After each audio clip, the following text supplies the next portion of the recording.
Members are the heart and soul of the Renewable Fuels Association. The RFA is a tremendous asset, not only for the ethanol industry as a whole, but also for our company individually. I'm a member because the Renewable Fuels Association is recognized as the voice of our industry. It is a member-driven organization. If you're a producing company and a member of RFA, you have a seat at the table. You have a vote.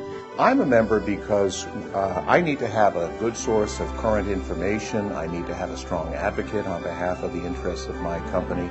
As a cellulosic ethanol producer, I can tell you we have found a home in RFA. RFA is the authoritative voice in the ethanol industry because of the talented staff, the history of the organization, the fact that the organization sponsors independent studies, reports, combines the best of the technical world with member input. You know, your reputation in Washington is only as good as your word. And what we are providing members of Congress is good, solid, verifiable information about our industry, about the impacts of policy. That is the hallmark of the RFA.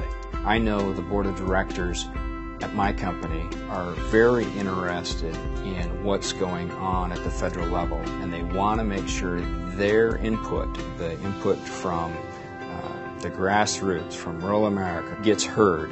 And so the conduit we have to do that is by taking those concerns and those ideas to an organization like RFA. You are getting the full scope of RFA's experience in legislative interaction. You are getting the ability to have your voice heard in front of committees and legislators that impact our industry. Over the course of the 30-year history of the RFA, we have been involved in every energy, environmental, and tax policy that has created what is now a 10.5 billion gallon industry and what will soon be a 36 billion gallon industry from grain and cellulose. RFA has been one of the strongest voices in the debate concerning the environmental profile of ethanol production, indirect land use change, food versus fuel. There is a great deal of misinformation that's been circulated on these issues in the last couple of years, and RFA has been a staunch and unapologetic voice representing the real facts of the situation. In 2010, we need the history and the expertise of the Renewable Fuels Association staff on our side. We have so many critical issues that are going to be addressed this year. 2010 is going to be critically important because EPA is going to have to finally address the blend wall. It is also the year that EPA is going to have to determine the carbon footprint of ethanol within the context of the Renewable Fuel Standard. But finally, and most importantly, 2010 is going to be the year that we're going to have to extend the tax incentive. And once again, the RFA will be at the center of that debate and leading the charge to extend the incentive.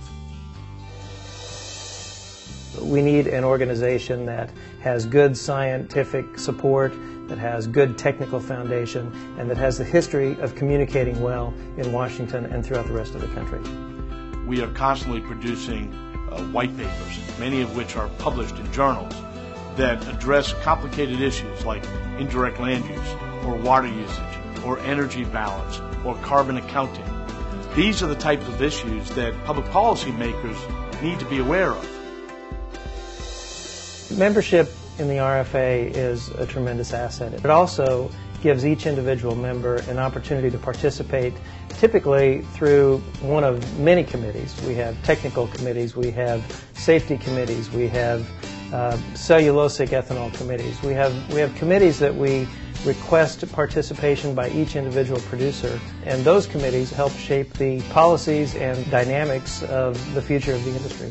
The decisions that come before the whole group, you have an ability to debate, participate in that debate, participate in the discussion, help craft the direction that the industry as a whole wants to go to. The other thing you get, aside from the RFA meeting and the information, is you get the interaction with your peers. One of the events of the year that I most look forward to is the National Ethanol Conference. It's an opportunity to bring the entire industry together, the producers, the engineering firms, agricultural interests, policymakers. It is probably the best place to network for both marketing purposes to learn from experts about technical issues. It is simply the place to be if you are in any way involved in the ethanol industry. One of the really impressive innovations in the last couple of years has been the market development outreach of RFA to broaden awareness of the benefits of ethanol, to help support the development of the infrastructure. Our market development team has worked with companies like Garmin and TomTom to assure that GPS devices can help you locate E85 stations. They're working with states all across the country to make sure that their welcome centers have ethanol information. We're working with the American Coalition for Ethanol to assure that there are more blender pumps out there across the country. The heart and soul of the Renewable Fuels Association are the producer members. They're setting policy, each member company having a voice on the board of directors that dictates the public policy priorities. If you want to be a part of the voice of the ethanol industry, you need to join the RFA. I'm Mike Yerke. I'm the General Manager for Chippewa Valley Ethanol Company in Benson, Minnesota, and I'm a proud member of the Renewable Fuels Association. I'm John Howe. I'm a proud member of RFA. I am Chris Stanley, and I'm a proud member of the RFA.